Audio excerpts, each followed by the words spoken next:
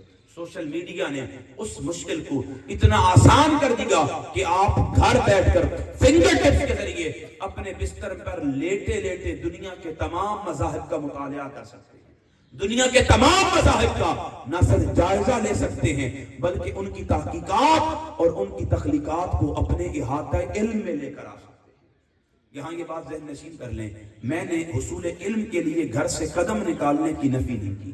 جب بچہ اپنے گھر سے حصول علم کے لیے قدم بڑھاتا ہے، اس میں کوئی شک نہیں ہے، اسے قدم در قدم نیکیاں ملتی ہیں، اجر ملتا ہے، ثواب ملتا ہے، اللہ اور اس کے رسول کی بارگاہ میں اس کا مقام بنتا ہے۔ اس میں کوئی شک نہیں ہے، جب کوئی بچہ یا بچی حصول علم کے لیے گھر سے قدم نکالتا ہے، اللہ کے فرشتے اس پر اپنے پروں سے سایہ کرتے ہیں، وہ راہ شہادت پر چل رہا ہوتا ہے، اس کا بڑا مقام اور اجر ہوتا ہے۔ لیکن اس ساری نعمت کے ہوتے ہوئے سوشل میڈیا بھی اس لیے ایک نعمت ہے کہ اگر کوئی معذور ہے، گھر سے سفر طے نہیں کر سکتا، مالی اخراجات اٹھا نہیں سکتا، مشقت برداشت نہیں کر سکتا، دور مشکل ہے، وہ گھر بیٹھے بیٹھے مختصر وقت میں اپنی خداداد صلاحیتوں کو بڑھا بھی سکتا ہے اور مذہبی معلومات میں اضافہ بھی کر سکتا ہے۔ اسی طرح علمی میدان میں سوشل میڈیا بہت بڑی نعمت ہے۔ آپ سارے جانتے ہیں پینڈیمک آیا، کرونا آیا، کتنے اسکول کالجز تھے، یونیورسٹیز تھی جو بند ہو گئی، حتیٰ کہ خطبہ عیدین پر بھی پابندی لگی۔ کتنے جمعے تھے جو ہم نے گھر میں رہ کر پڑھے، ممکن ہے ظہر کی نماز پڑھی، کتنی نمازیں تھیں جو ہم باجماعت ادا، حتیٰ کہ رمضان کی تراویحیں بھی ہم نے گھر پر پڑھی۔ کیوں؟ پینڈیمک تھا، کووڈ تھا، ایک دوسرے سے میل ملاپ اور سماجی رابطے ختم ہو چکے تھے۔ اس دور میں بھی وہ لوگ ترقی کرتے رہے جو اپنے آپ کو آن لائن ٹرانسفر کروا لیں۔ اس دور میں بھی جب ہم ایک دوسرے سے مل نہیں سکتے تھے، ہمارے بچے گھر بیٹھ کر تعلیم حاصل کر رہے تھے۔ ہمارے بچوں نے میٹرک کے بورڈ کے ایگزام وہ گھر بیٹھ کر دیے تھے۔ کئی بچوں کو بغیر امتحان کے صرف آن لائن اسٹڈی بیس پر اگلی کلاسز میں پروموٹ کر دیا گیا تھا۔ تو علمی میدان میں بھی سوشل میڈیا ایک بہت بڑی نعمت ہے۔ اسی طرح معاشی میدان میں یہ ایک بہت بڑی نعمت ہے۔ سیاسی اور سماجی میدان میں بھی بہت بڑی نعمت ہے۔ سیاسی اور سماجی میدان میں کس طرح؟ ابھی 2-3 سال 4 سال پچھلے آپ اٹھا لیں، جتنا ہماری قوم کو شعور ان پچھلے 3-4 سالوں میں سوشل میڈیا کے اسپیکٹ سے آیا ہے، میں نہیں سمجھتا وہ پچھلے 70 سالوں میں شاید ملا۔ کیوں؟ آپ بہتر جانتے ہیں، کھل کر بات کرنے کی ضرورت نہیں ہے۔ اسی طرح معاشی میدان میں کتنی بڑی نعمت ہے، ہماری بہنیں بیٹیاں گھر بیٹھ کر باعزت طریقے سے آن لائن شاپنگ کر سکتی ہیں، اپنا چہرہ دکھائے بغیر، بازار جائے بغیر، آن لائن گروسری سٹور سے اپنے گھر کی اشیاء خرد و نوش خرید سکتی ہیں۔ اسی طرح اپنے گھر بیٹھ کر اپنے لیے میڈیکیشن کا سامان منگوا سکتی ہیں۔ از حد درجہ پردے میں رہتے ہوئے دنیا کے معاملات کو، معلومات کو اپنے لیے آسان کر سکتی ہیں سوشل میڈیا کے ذریعے۔ اس لیے 4 میدان ہیں جہاں سوشل میڈیا کو نعمت کہا گیا۔ لیکن یہ بات بھی ذہن نشین رکھنی چاہیے، ان میدانوں میں نعمت ہونے کے باوجود ہمارا استعمال بتائے گا سوشل میڈیا ہمارے لیے نعمت ہے یا پھر زحمت ہے۔ ہمارا استعمال جس طرح چھری کے اچھے اور برے دونوں اثرات مرتب کرتا ہے، اسی طرح ہمارا استعمال وہ سوشل میڈیا کو اچھا بھی بناتا ہے، برا بھی بناتا ہے، ہمارے لیے نعمت بھی بناتا ہے اور ہمارے لیے زحمت بھی بناتا ہے۔ آئیں اسلامی نقطہ نظر سے سمجھنے کی کوشش کرتے ہیں وہ کون سی ذمہ داریاں ہیں جو قرآن اور صاحب قرآن اس جدت کے ٹول سوشل میڈیا کے تحت ہم پر عائد کر رہے ہیں۔ دیکھیں، جب تک آپ کسی شے کے بارے ذمہ دار نہیں ہوتے، اس وقت تک آپ اس کے استعمال کے لیے محتاط نہیں ہیں۔ جتنا بندہ ذمہ دار ہوتا ہے اتنا ہی اس شے کے استعمال کے متصل وہ محتاط ہوتا ہے۔ اللہ رب العزت نے سوشل میڈیا کے اسپیکٹ سے قرآن اور آقا کریم نے اپنی تعلیمات کی روشنی کے زیر اثر ہم پر چند ذمہ داریاں عائد کی ہیں۔ سب سے پہلی ذمہ داری ہم پر عائد ہوتی ہے سوشل میڈیا کے تناظر میں کہ ہم سوشل میڈیا کا استعمال با مقصد کریں۔ اللہ رب العزت نے قرآن مجید میں ارشاد فرمایا، سورہ مومنون آیت نمبر 115، افحسبتم انما خلقناکم عبثا، کیا تم لوگ یہ خیال کرتے ہو میں نے تمہیں بے مقصد پیدا کیا ہے؟ اللہ رب العزت نے ہمیں یہ حکم دیا، اے انسانوں اپنے جسموں پر غور کرو، اپنے اعضاء بدنی پر غور کرو، اپنی حیت پر، جسم کے مختلف اعضاء پر، آنکھ، ناک، کان، ہاتھ، پاؤں، ان پر غور کرو، اور پھر مجھے بتاؤ کیا میں نے تمہیں بے مقصد پیدا کیا ہے؟ جب رب ہمیں بے مقصد پیدا نہیں کر رہا، وہ کس طرح یہ گوارا کر سکتا ہے ہم شب و روز وہ چیز استعمال کریں جو ہماری زندگی کو بے مقصد بنا رہی ہے؟ اللہ نے ہمارے مقصد تخلیق کو بیان کرتے ہوئے سورہ الذاریات میں فرمایا، وَمَا خَلَقْتُ الْجِنَّ وَالْإِنسَ إِلَّا لِيَعْبُدُونِ، میں نے جنوں اور انسانوں کو اپنی عبادت کے لیے پیدا کیا۔ اللہ رب العزت نے ہمیں مسجود ملائک بنایا، ہمیں یہ شرف، عظمت، شان عطا کی کہ اس نے ہمیں اپنی عبادت کے لیے پیدا کرتے ہوئے یہ شرف عطا کیا کہ ساری مخلوقات سے اشرف، افضل اور اعلیٰ بنایا۔ مجھے بتائیں، جو رب ہمیں بیکار پیدا نہیں کر رہا اور ہمارے مقصد تخلیق میں عبادت کو شامل کرتے ہوئے ہمیں ہر چیز با مقصد استعمال کرنے کا حکم دے رہا ہے، ہم میں سے کتنے ہیں جو سوشل میڈیا کے آنے کے بعد اپنی زندگیوں کو با مقصد بنا رہے ہیں؟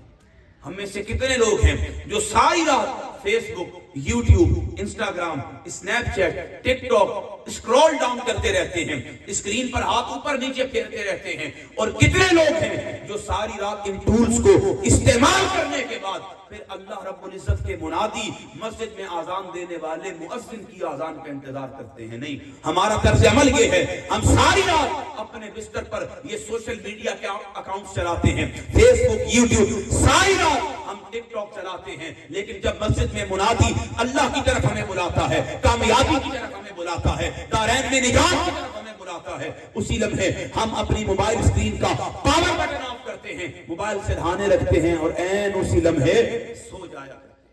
ہم میں سے کتنے لوگ ہیں کہ سوشل میڈیا کے استعمال کے ذریعے ہم نے اپنی زندگیوں کو با مقصد بناتے ہوئے خود کو اللہ کے قریب کیا ہے، اس کے رسول کے قریب کیا ہے، دین کی تعلیمات کا حسن عطا کیا ہے، عبادت، ریاضت اور بندگی میں کمال حاصل کیا ہے۔ ہمارا طرز عمل، طرز زندگی یہ ہے، اللہ ہمیں بے مقصد پیدا نہیں کر رہا، ہمارے ہاتھ میں بے مقصد چیز دیکھنا پسند نہیں کر رہا، لیکن ہماری ساری زندگی بے مقصدیت کے راستے پر ہے، اور جو چیز اس وجود میں استعمال ہو رہی ہے وہ بھی بے مقصد استعمال کی جا رہی ہے۔ ہم پر یہ ذمہ داری عائد کی گئی کہ ہم نے اس کا بے مقصد استعمال اسے با مقصد بنانا ہے۔ اسی طرح ہم پر دوسری ذمہ داری عائد کی گئی، امر بالمعروف اور نہی عن المنکر کی۔ فرمایا کنتم خیر امت اخرجت للناس، تم بہترین امت ہو، تمہیں لوگوں کی رہنمائی کے لیے ظاہر کیا گیا ہے۔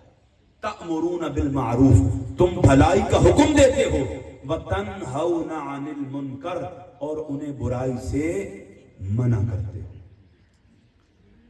اللہ ہم پر خیر الامم ہونے کے بعد یہ ذمہ داری عائد کر رہا ہے، اللہ اور اس کے رسول نے ہم پر یہ ذمہ داری عائد کی ہے کہ ہم امتوں میں بہترین بنائے گئے، ہمیں ممیز، منفرد اور ممتاز رکھا گیا۔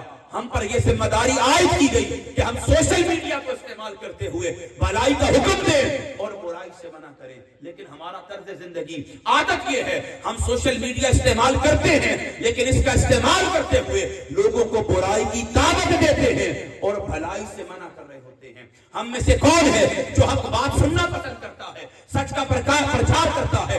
کون ہے جو اپنی اصلاح کے لیے ہم کردار ادا کرتا ہے؟ ہماری حیثیت اور حقیقت یہ ہے، ہم کوئی سچ بول رہا ہو اس کا منہ بند کروا دیتے ہیں، کوئی حق بات کر رہا ہو اس کو اپنی صفوں سے نکال دیتے ہیں، کوئی مستقبلی انقلاب کی کوشش کر رہا ہو ہم اس پر تانے کسنا شروع کر دیتے ہیں، کوئی شعور بلڈ اپ کرنے کے لیے ہماری قوم کی اصلاح کے لیے تربیت کر رہا ہو ہم اس کی بات سننا گوارا نہیں کرتے۔ کیوں؟ ہمارا طرز عمل یہ ہے، ہم بہترین امت بنے تھے لیکن بھلائی کا حکم دینے کے بجائے برائی پر لوگوں کو مامور کر رہے ہیں۔ جبکہ ہم پر یہ ذمہ داری عائد کی گئی کہ ہم نے برائی سے روکنا ہے اور بھلائی کا حکم دینا ہے۔ اسی طرح ہم پر یہ ذمہ داری بھی عائد کی گئی کہ ہم نے بغیر تحقیق کے معلومات کو شیئر کرنے سے اجتناب کرنا ہے۔ یہ جملہ میرے ساتھ دہرائیں، بغیر تحقیق کے معلومات کو شیئر کرنے سے اجتناب کرنا یہ بھی ہماری ذمہ داری ہے۔ اللہ رب العزت نے قرآن مجید میں ارشاد فرمایا سورہ حجرات میں، یا ایھا الذین آمنوا ان جاءکم فاسق بنبأ فتبینوا، اے ایمان والوں جب کوئی فاسق جھوٹا تمہارے پاس کوئی خبر لے کر آئے خوب تحقیق کر لیا کرو۔ آقا کریم علیہ الصلوۃ والسلام نے فرمایا کفا بالمرء کذبا ان یحدث بکل ما سمع، کسی انسان کے جھوٹا ہونے کے لیے اتنا کافی ہے کہ وہ ہر سنی سنائی بات کو بغیر تحقیق کے دوسروں تک پہنچا دیا کرے۔ ہم پر یہ ذمہ داری عائد کی گئی کہ ہم نے بغیر تحقیق کے کبھی بھی معلومات کو شیئر نہیں کرنا۔ میں اس پر سینکڑوں مثالیں دے سکتا ہوں، لیکن ایک مثال پر اکتفا کروں گا۔ دور حاضر میں چونکہ ہمیں تحقیق کا شوق نہیں ہے، ہم جب کوئی بات کسی دوسرے تک پہنچاتے ہیں کبھی کھوج نہیں لگاتے، تحقیق نہیں کرتے، سراغ تلاش نہیں کرتے کہ آیا جو بات دوسروں تک پہنچا رہے ہیں وہ سچ ہے یا جھوٹ ہے۔ ہم صرف آنکھیں بند کر کے لوگوں کی اندھی تقلید کرتے ہوئے بغیر تحقیق کے معلومات کو شیئر کرنا شروع کر دیتے ہیں۔ یہی وجہ ہے دور حاضر میں چند ملاؤں نے، فتنہ پرور مولویوں نے، میں علمی اختلاف کے حاملین علماء کی بات نہیں کر رہا، چند فتنہ پرور ملاؤں نے منبر پر بیٹھ کر جب سیدی شیخ الاسلام پروفیسر ڈاکٹر محمد طاہر القادری کے خلاف ہرزہ سرائی کا ایک محاذ گرم کیا، بغض، حسد، نفرت، من میں چھپی کدورت کا اظہار کیا، تو بعض اندھے ناقدین اور ان کے متعلقین نے اور ان کے اندھے بختوں نے سوائے ان کی بات کو تسلیم کرتے ہوئے بغیر تحقیق کے برسر میدان سیدی شیخ الاسلام کی ہرزہ سرائی کرنا شروع کر دی۔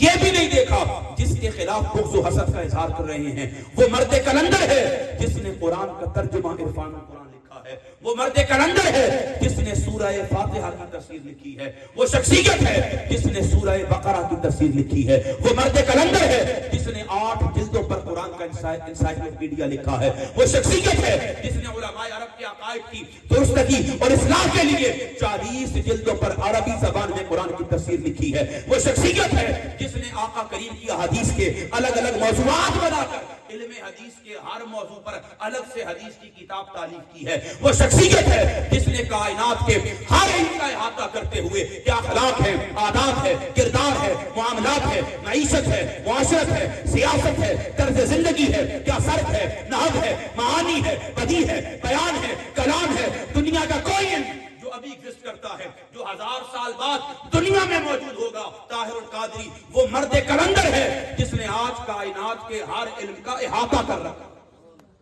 لیکن ہمارا طرز عمل، طرز زندگی، عادت یہ ہے سوائے بغض و حسد، سوائے نفرت، منفی پروپیگنڈا اور بغیر تحقیق کے معلومات شیئر کرنے سے ہمیں کوئی دوسرا کام نہیں ہے۔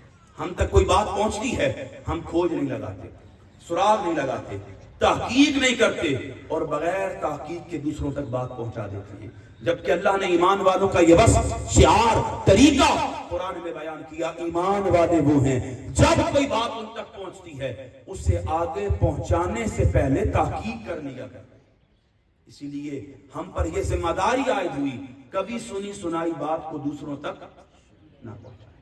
اس طرح ہم پر یہ ذمہ داری عائد کی گئی تمسخر، استہزاء، لوگوں کا بے جا مذاق اڑانے سے اجتناب کیا جائے۔